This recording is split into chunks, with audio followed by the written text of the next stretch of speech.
At a company gala, my millionaire daughter offered me cash and whispered, "Dad, your support money." I was wounded and said, "I'm working weekends at 5 stores." When I revealed everything, her husband walked out. The chandelier crystals above me seemed to mock my rented tuxedo as my daughter Victoria pressed an envelope into my weathered hands, her perfectly manicured fingers barely touching mine as if poverty might be contagious. "Dad, your support money," she whispered, glancing around to make sure none of her society friends had witnessed this act of charity toward her own father. The words cut through me like shards of ice, each syllable a betrayal of the 28 years I'd spent raising her, loving her, sacrificing everything for her after her mother died. I stood there in the middle of the Hartwell Industries annual gala, surrounded by millionaires and billionaires in their designer clothes, feeling smaller than I'd ever felt in my life. Even smaller than the day I'd held Sarah's hand as she took her last breath and made me promise to always protect our little girl. "I'm working weekends at 5 stores," I managed to say, my voice barely audible over the jazz quartet playing sophisticated melodies for sophisticated people who would never understand what it meant to choose between electricity and groceries, between medicine and rent, between dignity and survival. Victoria's husband, Preston Blackwood III, materialized beside her like a shadow made of privilege and contempt, his Armani suit worth more than I made in 6 months, his Rolex catching the light as he possessively placed his hand on my daughter's lower back. "Michael," he said, and the way he said my name made it sound like something distasteful he'd accidentally stepped in.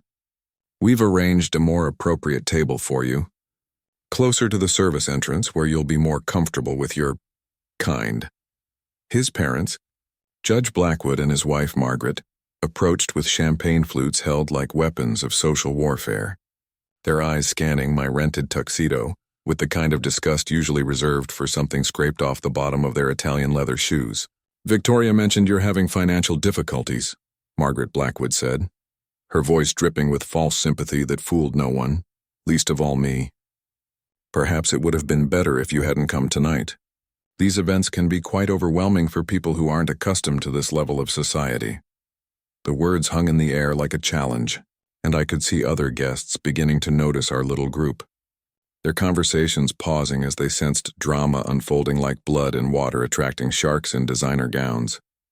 I folded the envelope without opening it, sliding it into my jacket pocket with movement so controlled, so deliberate that Preston actually took a small step back. Something in my eyes must have changed, shifted from the wounded father to something else entirely, something that made Judge Blackwood narrow his eyes with the instinct of a predator, recognizing another predator disguised as prey. They didn't know about the portfolio hidden in safety deposit boxes across the city. They didn't know about the patents filed under shell companies. They didn't know about the real reason I chose to work those 5 stores every weekend for the past 15 years, while living in a 1-bedroom apartment and driving a car held together by rust and prayer. "Actually," I said, my voice cutting through their dismissive chatter like a blade through silk, "I have an announcement to make tonight about Victoria's inheritance." The champagne glass in Preston's hand stopped halfway to his lips, suspended in midair as if time itself had paused to listen. Victoria's face, so perfectly made up by professionals that morning, went pale beneath the foundation that cost more than most people's car payments. "Inheritance?" Judge Blackwood leaned forward, his judicial composure cracking just enough to show the greedy man beneath the robes. "Victoria told us you were practically destitute, working at grocery stores and struggling to make ends meet.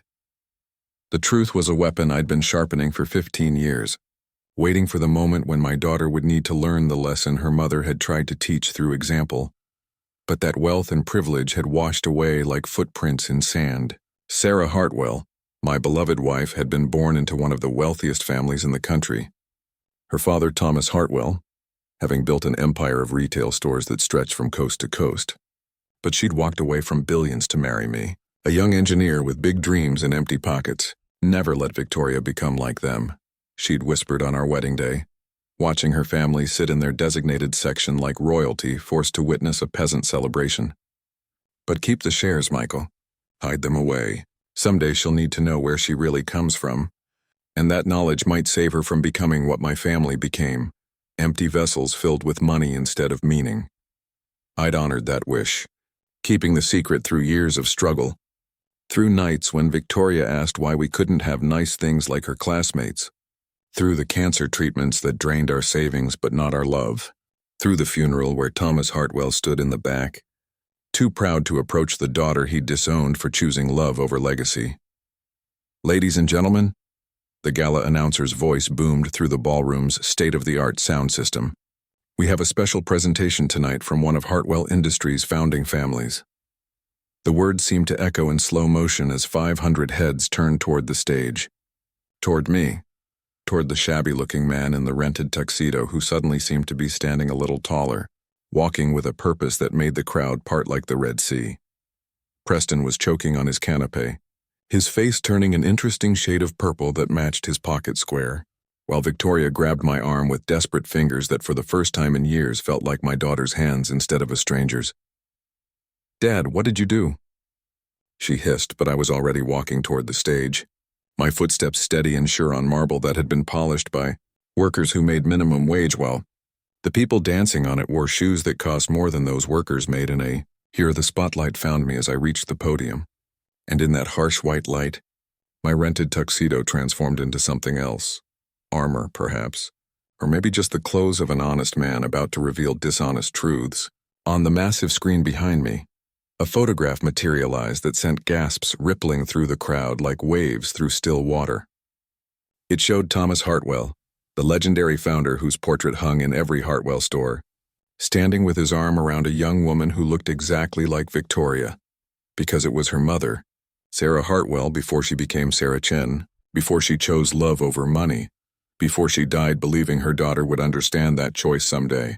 "My wife," I began, my voice steady through the microphone that carried my words to every corner of the ballroom and, through the live stream, to thousands of Hartwell Industries employees watching from their homes, was Sarah Hartwell, Thomas Hartwell's only child, the heir to everything you see around you, who chose to walk away from billions because she understood something that everyone in this room has forgotten, that wealth without purpose is poison, that money without meaning is just paper, and that family is about more than blood or bank accounts. The silence in the ballroom was so complete I could hear Preston's labored breathing from 50 feet away, could hear the soft clink of ice in abandoned champagne glasses, could hear the whisper of silk as people shifted uncomfortably in seats that cost more than most people's monthly salaries. "You want to know why I work at 5 stores?" I asked, looking directly at Victoria, whose tears were creating rivers through her perfect makeup. Hartwell Grocery, Hartwell Pharmacy, Hartwell Hardware, Hartwell Books, and Hartwell Electronics. Every weekend for 15 years I've walked through their doors not as Michael Chen, the janitor you all thought I was, but as the majority shareholder, the man who inherited Thomas Hartwell's empire through his daughter, the man who chose to restructure those companies as employee-owned cooperatives where every worker has a stake, a voice, a future that isn't dependent on the whims of billionaires who've never worked a real day in their lives.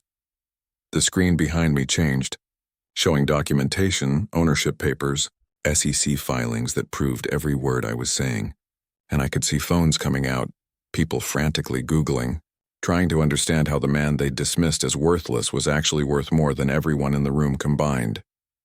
Preston was on his feet now, his phone pressed to his ear, and I could read his lips as he spoke to what was probably his lawyer. "How much is he worth?" The answer must have been devastating because he sank back into his chair like a marionette whose strings had been cut, his face the color of old newspaper, his hands shaking so badly he couldn't hold his phone steady. His parents were frozen in place like expensive statues, their champagne flutes suspended in midair, their minds probably calculating and recalculating how badly they'd miscalculated everything about me, about Victoria, about the fortune they thought they'd married their son into. "The envelope," I said, pulling it from my pocket, still unopened, still sealed with my daughter's contempt, "contains what Victoria calls support money for her poor, embarrassing father who works weekends at 5 stores and lives in a 1-bedroom apartment and drives a car that breaks down more often than it runs." I held it up to the light, letting everyone see it, letting the moment stretch until it was almost unbearable. "Should I open it now, Victoria? Should we see how much you think your father is worth? Or should I tell them about the trust fund first?" Victoria stood on shaking legs, her designer heels clicking against the marble as she approached the stage. each step seeming to age her, stripping away the veneer of sophistication to reveal the scared little girl who used to crawl into my bed during thunderstorms. "Dad, please, let's discuss this privately," she said. And for the first time in 5 years, I heard my daughter's real voice. Not the affected accent she'd adopted to fit in with Preston's crowd. Not the cold tone she used when introducing me to her friends as her father who insists on working despite our offers to help. But the voice of the girl who used to beg me to read just one more bedtime story, who used to help me make pancakes on Sunday mornings, who used to say I was her hero before heroes became men with trust funds and family crests. Behind her, Preston was having a heated argument with his parents, their perfect family facade cracking like ice in spring, revealing the ugly truth beneath, that they were only together for money, for status, for everything except love. Sarah established a trust before she died, I continued, my voice carrying across the ballroom like truth across a sea of lies. $50 million separate from the Hartwell estate to be released to Victoria on one condition, that she demonstrate the values her mother cherished: humility, compassion, and respect for family. The trustee of that fund is me, the man you just tried to buy off with an envelope of cash, the man you told your friends was an embarrassment, the man whose calls you've been avoiding for 2 years because Preston said I didn't fit your new image. The crowd was completely silent now. But it was a different kind of silence than before. This was the silence of judgment, of a jury that had heard the evidence and was ready to convict. Victoria's society friends, the ones who air-kissed and gossiped and spent their days planning charity events they never actually attended, were backing away from her like she had something contagious, their phones out, recording everything for the social media posts that would destroy her reputation before the night was over. Every weekend for 15 years, I said, my voice growing stronger with each word. I've worked those stores, lived in that apartment, driven that old car, not because I had to, but because I wanted Victoria to see that work has dignity, that there's honor in earning your way, that true wealth isn't measured in dollars, but in the respect you earn and the love you give. I pulled out a folder from inside my jacket, the one I'd been carrying for 3 months, waiting for this moment. These are reports from each store manager about how you've treated their workers when you've visited, Victoria. Would you like me to read them aloud? Her face went even paler, if that was possible, and she shook her head desperately, but the screen behind me was already displaying the first video. Security footage from Hartwell Grocery, dated 6 months ago, showing Victoria berating a young cashier for scanning items too slowly, her voice shrill and entitled as she demanded to speak to a manager, not knowing that the manager was watching from the back office, documenting everything for my files. The next video showed Preston at Hartwell Pharmacy, his face red with rage as he demanded a pharmacist be fired for making him wait 5 minutes, his threats of lawsuits and social destruction making the young woman behind the counter cry, her hands shaking as she tried to fill his prescription for anxiety medication that he clearly wasn't taking enough of. Then came Judge Blackwood at Hartwell Hardware, using his position and reputation to intimidate a teenage employee who couldn't immediately locate a specific type of screw. His words cutting and cruel, designed to make the boy feel worthless, insignificant, less than human. These employees, I said quietly, letting the videos speak louder than any shouting could, are now shareholders in these stores. I restructured 5 years ago, giving every employee who'd worked there more than a year an equal stake in the company they serve. The cashier you berated, Victoria, she's part owner now. The pharmacist Preston tried to get fired? She sits on the board. The teenager Judge Blackwood humiliated. He's voting on executive compensation, including mine. Preston stormed onto the stage like a man possessed, his face twisted with the kind of rage that comes from realizing you've lost everything you never actually had. "This is defamation," he shouted, his voice cracking like a teenager's despite his 35 years. "Victoria, we're leaving now." He grabbed her arm, his fingers digging in hard enough to leave marks. And that's when I saw it. The flash of fear in my daughter's eyes, the instinctive flinch, the way she tried to pull away but couldn't. It was a motion I'd seen before in abuse victims at the stores, in women who came in with sunglasses on cloudy days, with makeup covering bruises that makeup couldn't really cover, with stories about walking into doors that doors couldn't possibly cause. "Victoria," I said softly, my voice cutting through Preston's rage like a parent's voice cuts through a child's tantrum. "Your mother's trust has another clause. In case of divorce due to abuse or coercion, you receive everything immediately. No conditions, no waiting period. The ballroom seemed to hold its breath as Victoria looked at me, tears streaming down her face, her perfect makeup running in black rivers that made her look like the tragedy she'd become. "He knows," she whispered. And in those 2 words was a world of pain, of secrets, of shame that she'd been carrying like stones in her pockets. About the bruises, the control, the threats about what would happen if I didn't get money from you, if I didn't cut you out of my life, if I didn't make you so miserable you'd just disappear. Preston's hand dropped from her arm like she'd burned him, his face cycling through emotions, rage, fear, calculation, and finally, the cold mask of a man who'd just realized his game was over. "You're delusional," he said, but his voice lacked conviction and everyone could see the guilt written across his face like words on a page. "Tell them, Victoria. Tell them you're happy. That these are lies, that your father is just a bitter old man trying to destroy our marriage because he's jealous of our success." But Victoria wasn't looking at Preston anymore. She was looking at me, seeing me perhaps for the first time in years, not as the embarrassing father who worked menial jobs and lived in poverty, but as the man who'd been protecting her even when she'd pushed him away, who'd been building a fortress of safety she didn't even know existed. I said nothing. I explained to the silent crowd, though my words were really for her. But I did everything. "Why do you think I had you visit each store, Victoria? Everyone has a safe room, a panic button, a protocol for protecting abuse victims that I personally designed and implemented. Each manager is a former police officer or social worker trained in domestic violence intervention. Every weekend I worked was a weekend I could watch over you, provide you an escape route you didn't even know existed, be there in case you needed me even though you thought you didn't want me there." Harrison Webb, my lawyer and one of the few people who knew the whole truth, materialized from the crowd with a leather folder and the quiet confidence of a man who'd been preparing for this moment for years. "Mr. Blackwood," he said, his voice carrying the authority of law and justice, "this is a restraining order. You're to stay at least 500 feet away from Victoria at all times, effective immediately. Security will escort you out." Preston looked around the ballroom wildly, seeking support, but found only cameras and cold faces. His parents had stepped away from him as if he were radioactive, their own reputations more important than their son's crisis. Judge Blackwood's face showed the kind of horror that comes from realizing your child is a monster you helped create, while Margaret Blackwood was already on her phone, probably calling their publicist to figure out how to distance themselves from the scandal that would be headlines by morning. "This isn't over," Preston snarled, but his voice cracked like thin ice, revealing the frightened boy beneath the arrogant man. "I'll fight this. I'll take everything. I'll destroy both of you." But even as he spoke, security guards were already moving toward him, their presence professional but unmistakable. These weren't rent-a-cops but former military. Men I'd personally hired to protect the gala after learning Preston would be attending.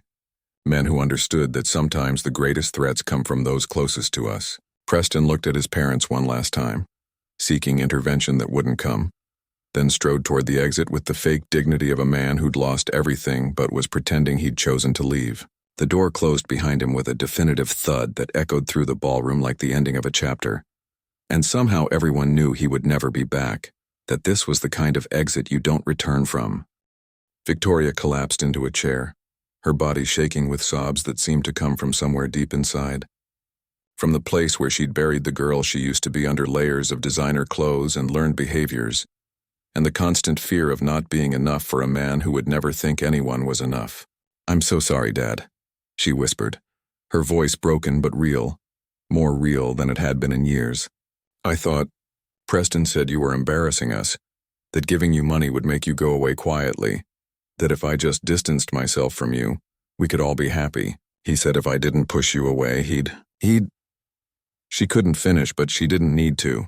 The bruises hidden under designer clothes, the fear disguised as arrogance, the cruelty that was really self-protection. It all made sense now, a horrible picture coming into focus like a nightmare becoming real. "Harrison," I said, and my lawyer stepped forward again with another folder, this one thicker, heavier with the weight of truth. "Please show everyone the complete documentation."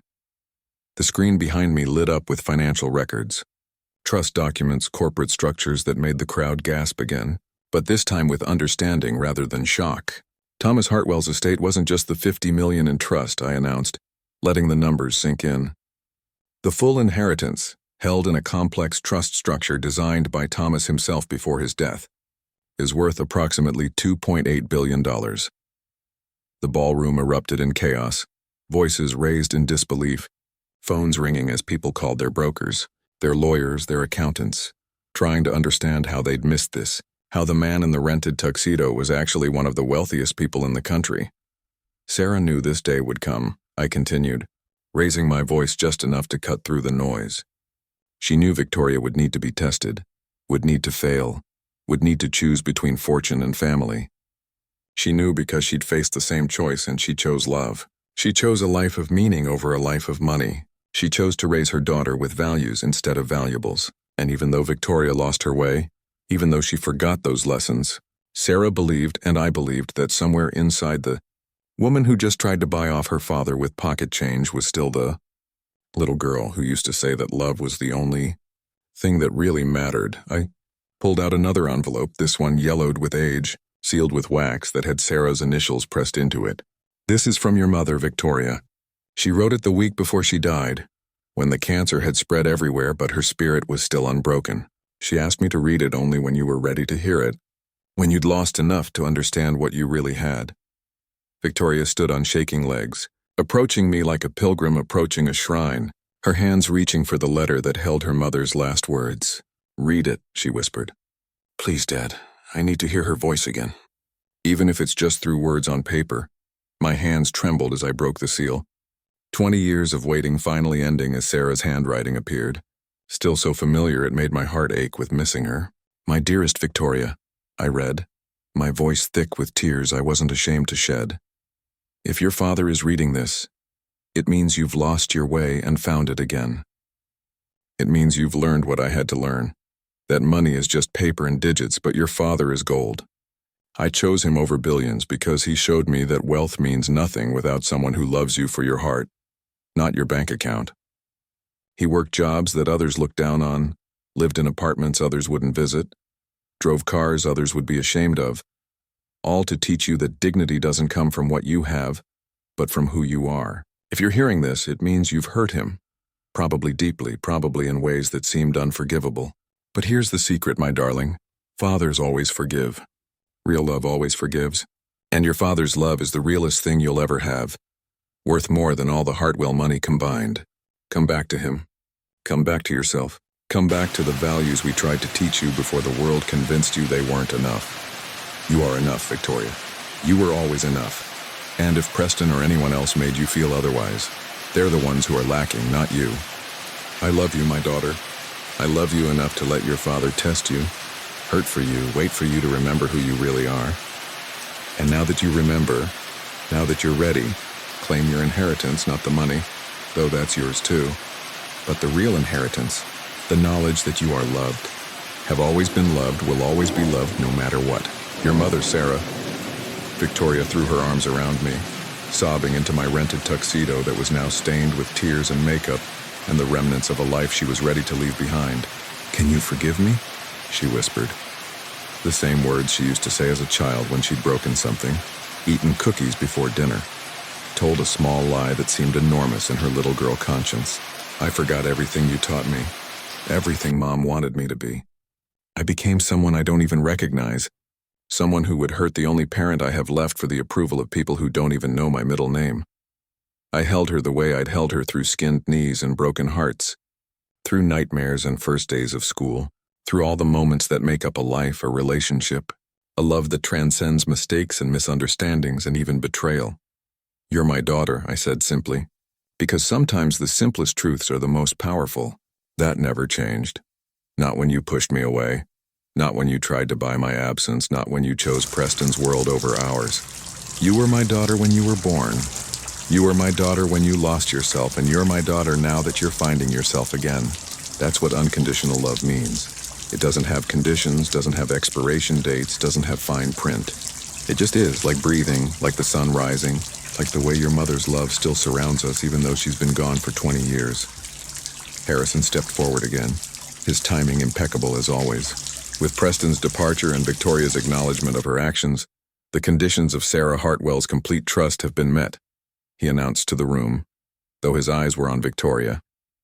Victoria, you are now the sole beneficiary of the entire Hartwell estate. However, he paused, letting the weight of the word settle. Your father remains the executor for another 5 years, to ensure the fortune is used wisely, compassionately, and in accordance with your mother's wishes.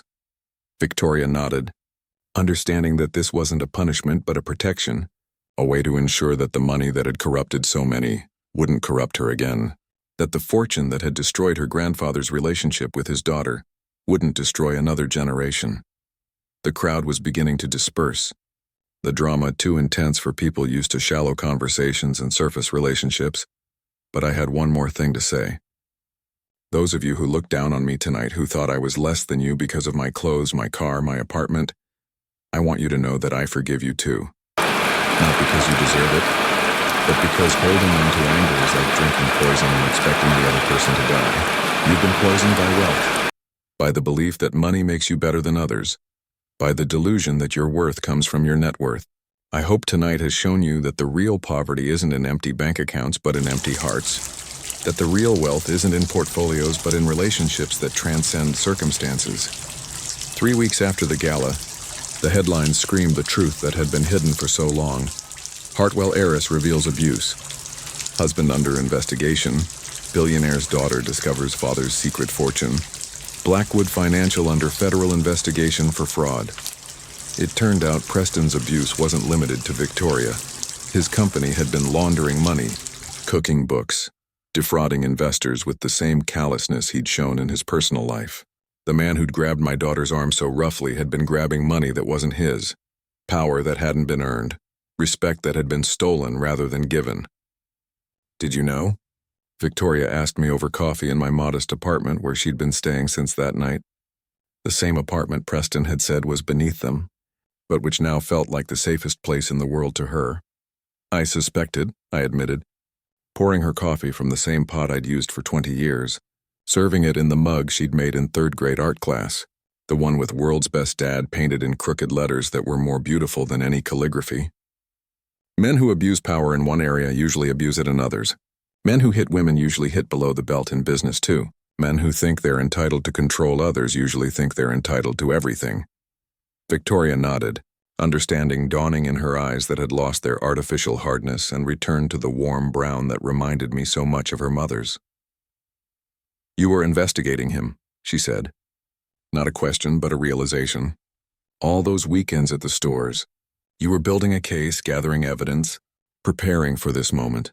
Judge Blackwood arrived at my door on a Tuesday morning, looking like he'd aged 20 years in 3 weeks, his judicial bearing replaced by the stoop of a man carrying the weight of his failures as a father.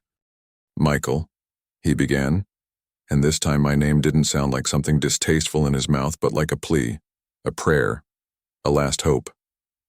My son, Preston, he's destroyed everything, our reputation, our fortune, our family. He's facing 30 years minimum, and that's if he takes the plea deal. He paused, swallowing pride that must have tasted like broken glass going down. You have influence now. The Hartwell name, it carries weight. The prosecutors, they'll listen to you, please. I served him coffee in the same chipped mug I'd offered Victoria, not to humiliate him, but to show him that real hospitality doesn't require fine china, that real connection happens over simple things shared honestly. Your family treated me like dirt, I said quietly, watching him flinch at the truth, not because of anything I'd done, but because you thought I was poor. You tried to exile me from my own daughter's life because I didn't meet your standards of success. You stood by while your son abused Victoria because the marriage looked good on paper, because the merger of families seemed more important than the merger of hearts. Judge Blackwood nodded, unable to meet my eyes, his hands shaking as he held the mug like it was the only thing keeping him grounded. We were wrong, he whispered. Catastrophically, unforgivably wrong. I spent 30 years on the bench judging others. But I never judged myself, never judged my son, never saw that we were guilty of crimes worse than many of the people I sentenced. The crime of arrogance, of cruelty, of believing that money made us immune to consequences. I'll help, I said, watching hope flicker in his eyes like a candle in wind. But not for Preston. He needs to face justice. needs to understand that actions have consequences, needs to learn what his victims already know, that pain inflicted on others always returns to the one who inflicted it. I'll help his victims, the employees he cheated, the investors he defrauded. Every penny of restitution will go to them. And you and your wife will work at the Hartwell stores. Real work, honest work, minimum wage, no special treatment. You'll learn what it means to earn your bread, to serve others, to be judged by your work ethic instead of your bank account. Judge Blackwood's hand shook harder as he signed the agreement Harrison had prepared, each signature a surrender of the life he'd known, an acceptance of the life he needed to learn. Within a month, Judge Blackwood was stocking shelves at Hartwell Books, his soft hands developing calluses, his back aching from work it had never done, his mind expanding as he read during breaks, discovering authors who wrote about justice as something more than law, about humanity as something more than social hierarchy. Margaret Blackwood worked as a cashier at Hartwell Grocery. The same position where workers she'd looked down upon now trained her with a patience she'd never shown them, teaching her that dignity isn't diminished by honest work but enhanced by it. They lived in a small apartment now, their assets frozen by the federal investigation, their fortune revealed to be as hollow as their marriage, which ended in a quiet divorce that made no headlines because no one cared about the fall of people who'd never really risen to anything meaningful. Victoria started therapy with Dr. Morgan, the same psychologist who'd documented her injuries, who'd been prepared to testify if Preston had fought the restraining order, who'd seen enough abuse victims to recognize the signs, even when they were hidden under designer clothes and defended with practiced lies. "I lost myself, Dad," Victoria said after her 5th session, sitting in my small kitchen that had seen more real conversations than any mansion's dining room. The money, the status, Preston's world, it was like a drug. I betrayed everything you and Mom taught me for the approval of people who didn't even like me, just my potential inheritance. I became addicted to a life that was killing me slowly, and I convinced myself that pushing you away was the price of admission to a world that wasn't worth entering. She insisted on working at each of the 5 stores, not as the owner's daughter but as a regular employee, starting at minimum wage, earning her raises through merit rather than inheritance. "I need to earn their respect back," she said, tying her apron at Hartwell Grocery, facing the same cashier she'd berated months earlier. The woman, whose name was Maria and who was now a shareholder in the company, trained Victoria with professional courtesy that slowly, over weeks of hard work and genuine apologies, thawed into something approaching friendship. Victoria learned that Maria was putting herself through nursing school, that she had 3 kids she was raising alone, that she'd never complained about Victoria's treatment because she needed the job too badly to risk losing it. "I'm so sorry," Victoria said, and meant it in a way that apologies rarely mean anything, with action, with change, with the daily choice to be better than she'd been the day before. 6 weeks after the gala, Victoria discovered she was pregnant. We sat in my apartment that evening, the weight of it settling over us like snow, quiet and transformative. "Preston's child," she said, her face pale with the implications. "What if the baby is like him? What if cruelty is genetic? What if I can't love a child who reminds me of the worst time of my life?" We sat in silence for a while, the kind of silence that isn't empty but full of thought, of possibility, of the space between fear and hope. "Your mother was Thomas Hartwell's daughter," I finally said, "but she chose to be different. You're Preston's wife, soon to be ex-wife, but you're choosing to be different. This child will have choices too, and with you as a mother, with the values you're rediscovering, with the love you're capable of giving, this child will choose better than Preston ever could." We visited Sarah's grave that afternoon, the autumn leaves falling around us like nature's confetti, celebrating and mourning simultaneously. Victoria knelt by the headstone, her fingers tracing her mother's name carved in marble that would last longer than any of us. "Mom," she whispered, "I'm going to have a baby. I'm scared. I don't know how to be a mother when I've been such a terrible daughter. I don't know how to teach values when I forgot them all. I don't know how to raise a child with integrity when I lost mine." The wind picked up, swirling the leaves in a pattern that looked almost deliberate, almost like an answer, almost like Sarah saying that motherhood isn't about being perfect, but about being present. That children don't need parents who never make mistakes, but parents who admit them and grow from them. Victoria decided to transform her inheritance into something meaningful, something that would have made Sarah proud and Thomas Hartwell reconsider his choices. "The Sarah Hartwell Foundation," she announced at a board meeting attended by old friends of Thomas who'd emerged after the GALA revelation, men and women who'd built empires but lost families, who'd gained fortunes but lost themselves. "It will provide safe houses for abuse victims, legal aid for those who can't afford justice, financial support for those trying to escape dangerous situations, job training for those starting over. It will be everything Preston tried to prevent me from being: helpful, compassionate, focused on lifting others rather than keeping them down." The board approved unanimously, perhaps seeing in Victoria's transformation a chance for their own redemption, a possibility that money could be used for more than accumulation, that wealth could be a tool for healing rather than hurting. At the foundation's first fundraiser, held in the same ballroom where everything had unraveled, Victoria stood at the podium in a simple dress that Sarah would have loved, her pregnancy just beginning to show, her face free of the heavy makeup she'd hidden behind for years. "I was a victim who became a perpetrator," she said, her voice clear and strong. "I perpetuated abuse through my silence, my complicity, my choice to value appearance over truth. This foundation is my apology, my commitment to breaking the cycle, my promise that my child will grow up in a world where seeking help is seen as strength, not weakness." While organizing the foundation, we discovered a hidden room in the old Hartwell mansion that was being converted into the foundation's headquarters. Inside were thousands of letters, a correspondence between Thomas and Sarah that no one had known existed, a father's regret archived in careful handwriting and fading ink. "My dearest daughter," one letter read, dated just months after Sarah's wedding to me, "I was wrong. Michael is worth 1,000 Preston Blackwoods, 1,000,000 trust fund babies who've never earned anything but entitlement. I should have walked you down that aisle with pride instead of sitting in my office with prejudice. I should have chosen love over legacy, family over fortune, heart over hierarchy." The letters revealed that Thomas had been watching us all along, hiring private investigators not to interfere but to witness, to document the life his daughter had chosen, to see the happiness he'd excluded himself from. There were photos of Victoria's first day of school, of birthday parties in public parks instead of country clubs, of Christmas mornings in our small apartment where love was the only decoration that mattered. "He knew about us all along," Victoria gasped, finding a photo of her high school graduation where Thomas could be seen in the far background, watching his granddaughter achieve something he'd never accomplished, earning success through merit rather than inheritance. "He came to everything but never approached, never introduced himself, never tried to bridge the gap his pride had created." The final letter, dated a week before Thomas died, was addressed to me. "Michael, I failed as a father and grandfather. I let pride cost me my daughter and never knew my granddaughter.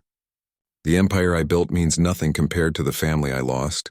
I'm leaving everything to Sarah and through her to you, knowing you'll use it better than I ever could. You are the son I should have had, the man I should have been. Protect them both. Teach Victoria what I never learned. That love is the only investment that always pays dividends. That family is the only fortune that matters. That choosing people over profit is the only choice that leads to real prosperity. Thomas." Harrison discovered that Thomas had set up an emergency account in my name 30 years ago, updated yearly, growing with interest and dividends into a sum that would have made our struggles unnecessary, if only we'd known about it. "He knew Sarah might need help," Harrison explained, "but also knew she'd never take it from him directly. So he made you the beneficiary, betting on your love for her, trusting that love more than he'd ever trusted anything in his life. The account contained enough to have prevented every hardship, every struggle, every moment of want we'd experienced. But perhaps those struggles were necessary. Perhaps they were the education Victoria needed. The foundation for understanding that money without struggle is like a plant without roots. It might look healthy for a while, but the first strong wind will knock it over." We decided to convert the rest of the Hartwell mansion into the foundation's headquarters, keeping Thomas's study as a reminder of how wealth without wisdom leads to loneliness, how success without family is really failure dressed in expensive clothes. As we walked through the rooms, each one echoing with the absence of the life that should have filled them, Victoria stopped at a portrait of Thomas that hung in the main hall. "I wish I'd known him," she said, studying the face that looked so much like her own, the eyes that held the same intensity, the jaw set with the same determination. "You did," I replied, understanding something I hadn't before. You knew him through your mother's stories, through the values she kept despite leaving this world, through the strength she showed in choosing love over money. He lived in her kindness just as she lives in yours, just as both of them will live in your child. 2 years later, Preston was released early for good behavior and cooperation with federal investigators who were unraveling a network of financial crimes that reached into corners of society that had seemed untouchable. He appeared at the foundation one rainy Thursday, thin from prison food, hollow-eyed from sleepless nights, holding a baby gift he'd made in the prison woodshop, a small wooden toy, simple but carefully crafted, the kind of thing that required patience and attention, qualities he'd never shown before. "I know I have no right," he began, standing in the doorway like a stranger seeking shelter, which in a way he was. "I know what I did is unforgivable, but I wanted Emma to have something from me, something I made with my own hands, something that represents the only good thing I did in prison, learning to create instead of destroy." Victoria held Emma, our beautiful granddaughter who had her mother's eyes and her grandmother Sarah's smile, who at 18 months old was already showing signs of the strength that ran through generations of women who'd chosen love over easier options. "You're right," Victoria said to Preston, her voice steady but not cruel. "You have no right. But Emma deserves to know her biological father exists even if she never knows him as Dad.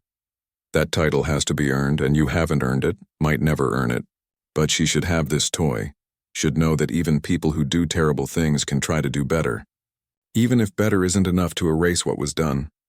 The divorce had been finalized while Preston was in prison, with him signing away all parental rights in exchange for Victoria not pursuing criminal charges for the abuse that could have added years to his sentence. "I'm moving to Montana," he said, his voice different from the arrogant tone that had once dismissed me as worthless. "Starting over. Construction work. Manual labor. It's honest, at least. It's something." I saw something in his eyes I'd never seen before, not quite humility, but the beginning of it. The recognition that he'd been wrong about everything that mattered, that the life he'd built on lies had collapsed as all lies eventually do, taking everything with it except the chance to try again. Judge Blackwood had transformed during his 2 years at Hartwell Books, his legal knowledge making him invaluable to customers researching everything from small claims to constitutional law, his newfound humility making him beloved by staff who'd expected arrogance and found authenticity instead. "I've learned more about justice in 2 years of minimum wage than in 30 years on the bench," he told me during one of his breaks, sitting in the store's small break room that he'd once would have considered beneath his dignity. "Justice isn't about punishment or power. It's about balance, about making things right, about understanding that everyone deserves dignity, respect, a chance to be better than their worst moment." His wife had divorced him but found peace in her work at the grocery store, finally free from the suffocating expectations of high society, finally able to be herself instead of a role she'd been playing so long she'd forgotten it was a performance. At the 3rd anniversary of that fateful gala, held at the same venue but with a completely different guest list, employees from the stores, families from the foundation's safe houses, volunteers who gave their time instead of just their money, Victoria stood with Emma on her hip, the toddler playing with a strand of her mother's hair that was no longer perfectly styled, but perfectly real. 3 years ago, Victoria announced to the crowd that included Maria the cashier, Dr. Morgan the therapist, Harrison the lawyer, and dozens of others who'd been part of our journey back to ourselves. My father revealed the truth about our family, our fortune, and my failures. Tonight I want to reveal something too. She pulled me onto the stage, Emma reaching for her grandfather with chubby hands that didn't care about net worth, only about love. "Dad, that night 3 years ago I gave you an envelope with what I called support money. You never opened it." She pulled the same envelope from her purse, wrinkled now, worn from being carried but never opened. "I need you to open it now. Please." With hands that trembled slightly, I opened the envelope I'd carried as a reminder of how far we'd fallen, how far we'd come, how far we still had to go. Inside wasn't money, it was a photograph, Holden creased, showing Sarah, Victoria, and me at the beach, the last vacation we'd taken before Sarah got sick, before everything changed, before money became something that divided instead of something that didn't matter. On the back, in Victoria's teenage handwriting, were the words, "My real treasure." Victoria was crying now, the kind of tears that clean instead of stain, that heal instead of hurt. I wrote that when I was 15 before I lost my way. Preston found it years later and said we should give it to you with money, to humiliate you, to make you think that's all I valued you at. But I couldn't throw the photo away. Some part of me, the part Mom raised, the part you never gave up on, knew this photo was worth more than any fortune. I'm so sorry it took me so long to remember that, to remember who I really am, to remember that the only inheritance that matters is love.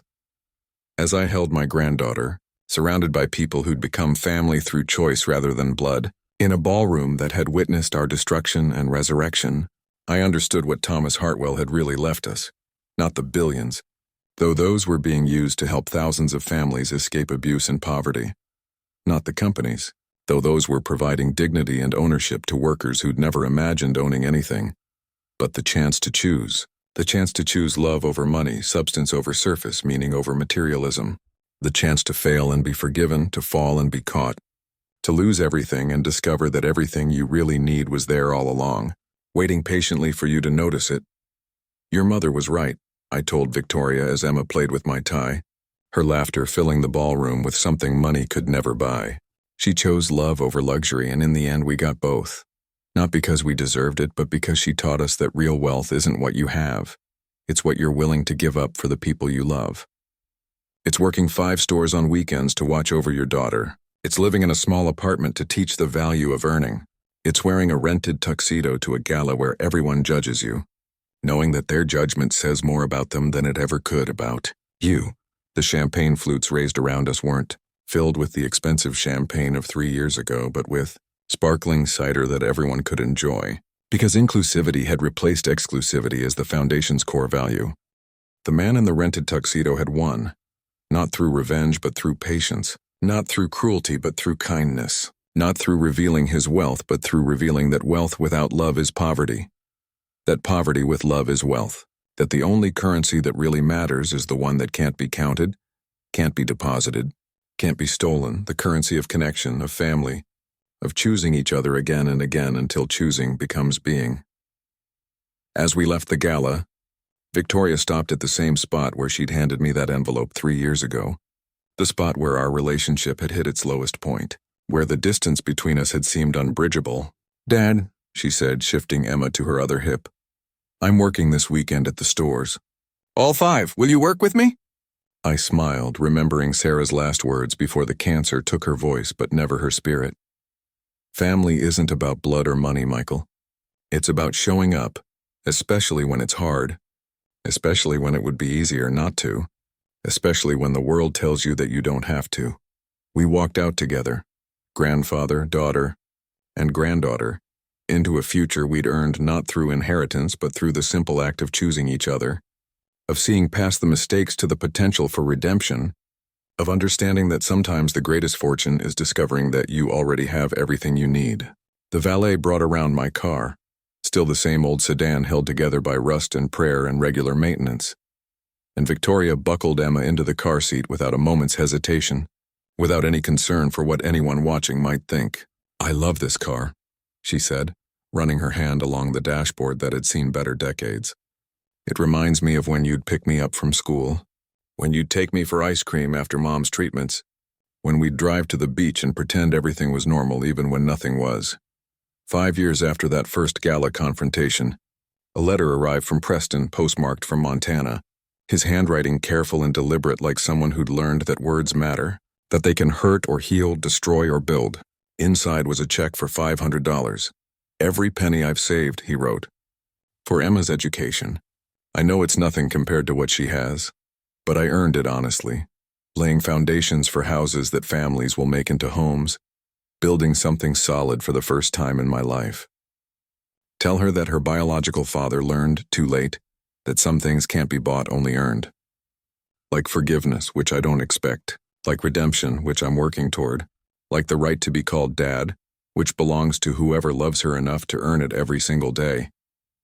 Victoria framed the check instead of cashing it, hanging it in Emma's room next to photos of Sarah, of Thomas, of all the complicated, flawed, struggling people who'd contributed to her existence.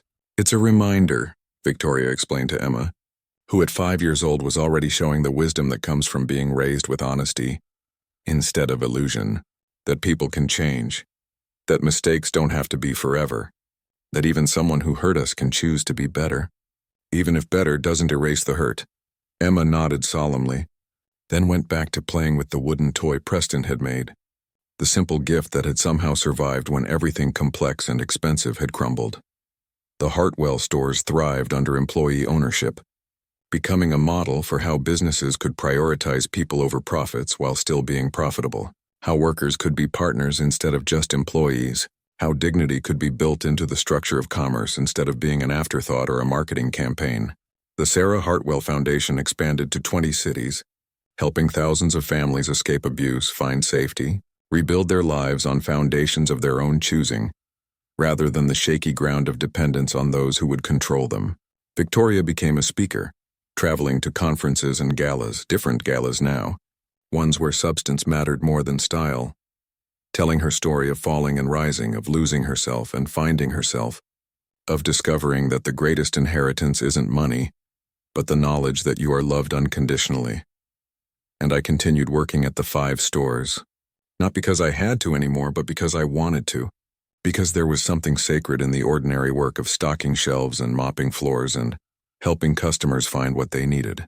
Every weekend, Victoria joined me, and eventually Emma too, learning that work has dignity regardless of the paycheck, that service to others is the highest calling, that the distance between the boardroom and the stockroom is smaller than most people think and meaningless, to those who understand that every person has value that can't be calculated in dollars. The story that began with an envelope of cash pressed into my hands with contempt ended with a family pressed together with love, a fortune that had divided us ultimately uniting us, a test that had seemed like cruelty revealing itself as kindness, the kind of kindness that doesn't enable but empowers, that doesn't just comfort but challenges, that doesn't just accept but expects better. Sarah had known somehow that Victoria would need to fail before she could succeed, would need to choose wrong before she could choose right, would need to push me away before she could pull me close and hold on like her life depended on it, which in a way it did, if you've watched this far.